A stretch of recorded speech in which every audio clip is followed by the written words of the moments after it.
Pozdrav svima, danas za vas imamo video o načinu sadnje celera, malo neobičan način sadnje, ali jako produktivan i učinkovit. Ostanite do kraja videa. Kada ovako pripremim sjeme celera prije sijanja, moj vrt svaki put buja. U čašu ulijem 200 ml mlake vode. Zatim stavim jednu kašikicu sjemenki celera u čašu. Promiješati ću i ostaviti ću sjeme da odstoji 24 sata. Nakon toga, uzet ću 100 grama riže i 1 litar vode, promiješati ću sve i ostaviti da omekša oko 2 sata.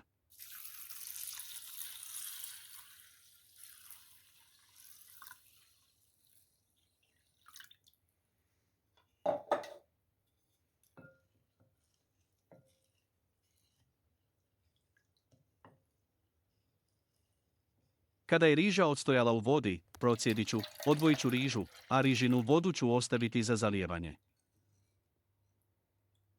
Ovako smo dobili rižino mlijeko koje sadrži hranjive tvari poput škroba, minerala i vitamina koji mogu poboljšati kvalitetu tla i potaknuti rast celera. Rižino mlijeko će biti prirodni dodatak pri sadnji celera jer sadrži hranjive tvari poput aminokiselina, minerala, poput fosfora, kalija i magnezija, vitamina i škroba koji pomažu biljci u rastu i razvoju. Ova voda može poboljšati kvalitetu tla, potičući rast korisnih mikroorganizama koji otapaju organsku tvar i otpuštaju hranjive tvari u tlo. Nastavimo dalje sa pripremom. Sada ćemo rižu preliti ponovo sa pola litra vode i stavit ćemo ju da se kuha nekih 20 minuta.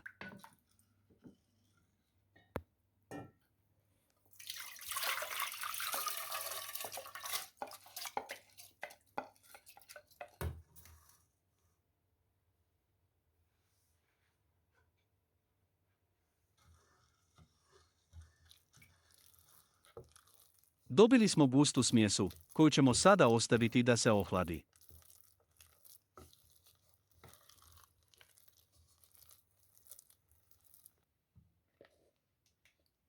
Nakon što se riža ohladila, prebacit ćemo ju u drugu posudu, dodati oko 25 ml vode i izblendati dok ne dobijemo finu pastu.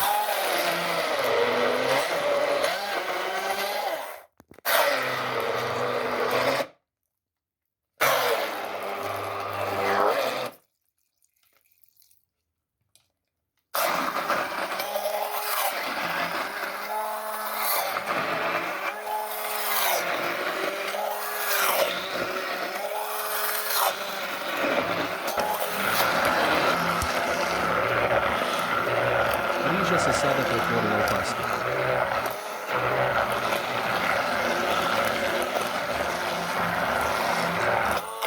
Nakon 24 sata stajanja u vodi, procijedit ću sjemenke celera. Ovaj postupak omekšava vanjsku opnu sjemenke i ubrzava klijanje. Procijeđene sjemenke celera dodat ću u rižinu pastu i sve dobro promiješati.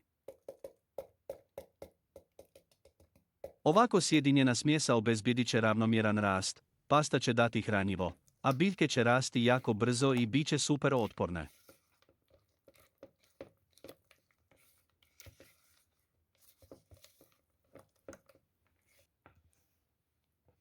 Nakon toga, smjesu dodajem u plastičnu kesicu.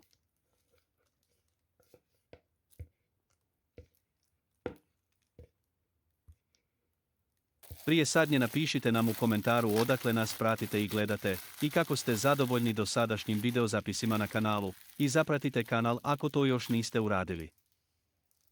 Da li i vi sadite celer? Komentirajte sa da ili ne. Sada možemo krenuti u vrt i krenuti sa sadnjom našeg celera.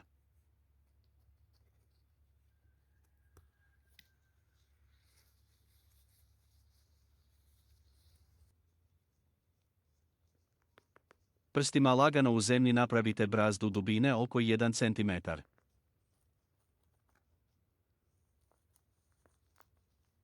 Razmak između brazda neka bude od 20 do 30 cm.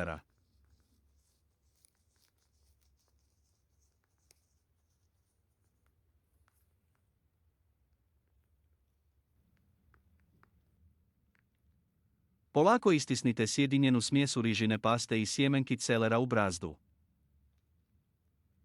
Celer često pregusto niče jer su sjemenke sitne.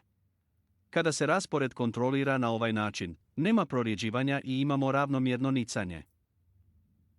Kada sve pripremimo ovako, lako je posaditi, a rezultati su odlični.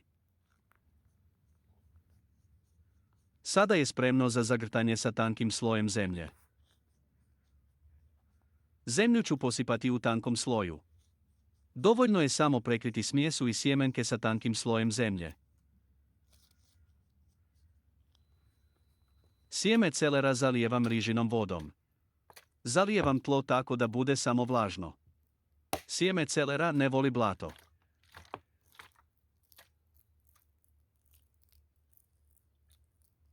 Poslije zalijevajte običnom vodom, možete prihraniti listove i organskim đubrivom od koprive, jer je izuzetno bogato azotom. Dozirajte i bez brige.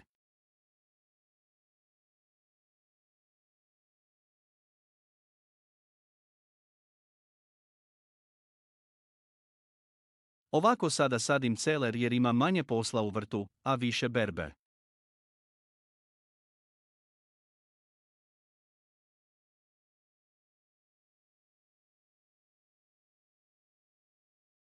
Ako vam se sviđa ovaj video ostavite komentar i like, javite na koji način ste vi posadili vaš celer. Hvala na gledanju dragi prijatelji. Ostajte zdravo.